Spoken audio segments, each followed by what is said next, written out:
Good morning মালিক। Morning morning. Good morning লাউ।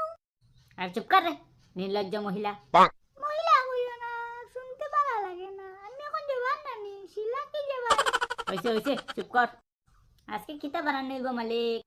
সবজি। আজকের দিনে মাংস বানাইলেন না, চিকেন।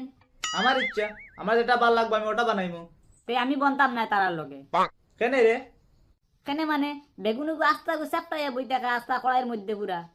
যেদিকে যাই খালি তারে দেখি, যেদিকে যাই খালি তারে দেখি। আস্তা কড়াই ভিতরে রাখি দে পুরা হে। কড়াই কি তা তোর বাপর নি? ওই আমার বাপর কড়াই। কড়াই তো আমার আগে লাউয়ের। আবার মাথা নি মাসান্তে গিয়া দেখলে রঙগুলো লাগে দরবার লাগিয়ে বাত আমার। এ খরে কিতা কইতে আসলে খো।